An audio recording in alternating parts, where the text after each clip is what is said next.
ಹಿಂದುಳಿದ ವರ್ಗಗಳ ಮೀಸಲಾತಿ ಒಂದು ವರದಿ ಬರಲಿ, ಆ ನಂತರದಲ್ಲಿ ನಾವು ಈ ಬಗ್ಗೆ ತೀರ್ಮಾನ ಮಾಡ್ತೀವಿ ಅನ್ನೋದು ಸರ್ಕಾರದ ನಿಲುವು. ಕಾನೂನಿನ ಪ್ರಕಾರವಾಗಿ ಏನು ಮಾಡೋಕ್ಕಾಗುತ್ತೆ ನೋಡ್ತೀವಿ ಅಂತ ಸರ್ಕಾರ. ಆದರೆ 2A ಮೀಸಲಾತಿ ಬೇಕೇ ಬೇಕು. ಶಿಕ್ಷಣ ಮತ್ತು ಉದ್ಯೋಗದಲ್ಲಿ ನಮ್ಮ ವಿದ್ಯಾರ್ಥಿಗಳು ವಂಚಿತರಾಗೋದನ್ನು ತಪ್ಪಿಸಬೇಕು ಅನ್ನೋದು ಪಂಚಮಸಾಲಿ ಶ್ರೀಗಳ ನೇತೃತ್ವದ ಈ ಹೋರಾಟದ ಒಂದು ಉದ್ದೇಶ.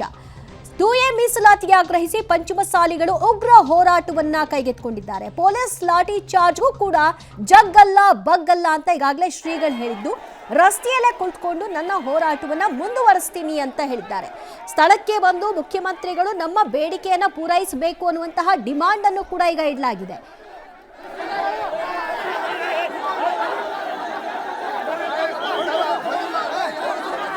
ಹೋರಾಟ ಹತ್ತಿಕ್ಲಿಕ್ಕೋಸ್ಕರವಾಗಿ ಸರ್ಕಾರ ನಮ್ಮ ಪ್ರತಿಯೊಬ್ಬ ಪದಾಧಿಕಾರಿಗಳ ಮೇಲೆ ಅರೆಸ್ಟ್ಮೆಂಟ್ ಮಾಡುವಂಥ ಕೆಲಸ ಮಾಡ್ತು. ನಮ್ಮ ಪ್ರತಿಯೊಬ್ಬ ಪದಾಧಿಕಾರಿಗಳು ಫೋನ್ ಮಾಡಿ ಬೆದರಿಸುವಂಥ ಪ್ರಯತ್ನ ಮಾಡಿತ್ತು. ಆದರೂ ನಮ್ಮ ಜನ ವಿಚಲಿತರಾಗಲಿಲ್ಲ. ಪಂಚಮಸಾಲಿ ನಡೆಗೆ ವಿಧಾನಸಭೆ ಒಳಗಡೆ ಅಂತ ಘೋಷಿಸಬೇಕಂದ್ರೆ ನಮ್ಮ ಜನ ಧೈರ್ಯವಾಗಿದ್ದರು. ಕೊನೆಗೆ ನಮ್ಮ ಟ್ಯಾಕ್ಟರ್ಗಳಿಗೆ ಅವಕಾಶ ಕೊಡಲ್ಲ ಅಂತಂದರು. ಅದಕ್ಕೂ ನಮ್ಮ ಜನ ಬರಲಿಲ್ಲ. ಕೊನೆಗೆ ನಮ್ಮ ವಾಹನಗಳನ್ನು ಸಹ ಬಂಧಿಸುವಂಥ, ವಾಹನಗಳನ್ನು ನಿರ್ಬಂಧಿಸುವಂಥ ಆದೇಶವನ್ನು ಜಿಲ್ಲಾಧಿಕಾರಿ ಮಾಡಿದ್ರು. ನಮ್ಮ ಜನ ಹೇಳಿದ್ರು, ನೀವು ವಾಹನಗಳನ್ನು ನಿಲ್ಲಿಸಿದರೆ ನಡ್ಕೊಂಡು ಬಂದಾದರೂ ಹೋರಾಟ ಮಾಡ್ತೀವಂದ್ರು. ಕೊನೆಗೆ ಜಿಲ್ಲಾಧಿಕಾರಿ ನಮ್ಮ ಹೋರಾಟಕ್ಕೆ ಮಾಡಿದ್ರು, ನಿರ್ಬಂಧ ವಾಪಸ್ ಇಟ್ಕೊಂಡು ಇಲ್ಲಿ ನಾವು ಶಾಂತಿಯುತ ಪ್ರತಿಭಟನೆ ಮಾಡ್ತೀವಿ. ಸರ್ಕಾರ ಪರವಾಗಿ 3 ಜನ ಸಚಿವರು ಬಂದಿದ್ರು. ಅವ್ರಿಗೆ ಏನು ಹೇಳಿದ್ವಿ, ಜನರ ಅಭಿಪ್ರಾಯ ಮುಖ್ಯಮಂತ್ರಿ ಬಂದು ಭರವಸೆ ಕೊಡ್ಬೇಕಂತ ಇದೆ. ಮುಖ್ಯಮಂತ್ರಿ ಬರಲಿಲ್ಲ.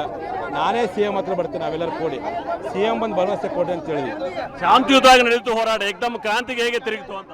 ಇದು ಸರ್ಕಾರದ ನೀಚತನ, ಸರ್ಕಾರದ ಲಿಂಗಾಯತ ವಿರೋಧಿ ನೀತಿ, ಸರ್ಕಾರದ ಲಿಂಗಾಯತ ವಿರೋಧಿ ಲಾಠಿ ಚಾರ್ಜ್ ಮಾಡಕತ್ತ ನೋಡ್ರಿ, ಲಾಠಿ ಚಾರ್ಜ್ ಮಾಡಕತ್ತಾರ ನೋಡ್ರಿ. ಲಾಠಿ ಚಾರ್ಜ್ ನಿಲ್ಲಿಸ್ತಿರಲ್ರಿ ನೀವು, ಲಾಠಿ ಚಾರ್ಜ್ ಅಲ್ಲ ನ್ಯಾಮಗೌಡ್ರೆ, ಲಾಠಿ ಚಾರ್ಜ್ ನಿಲ್ಲಿಸ್ತಿರಲ್ರಿ.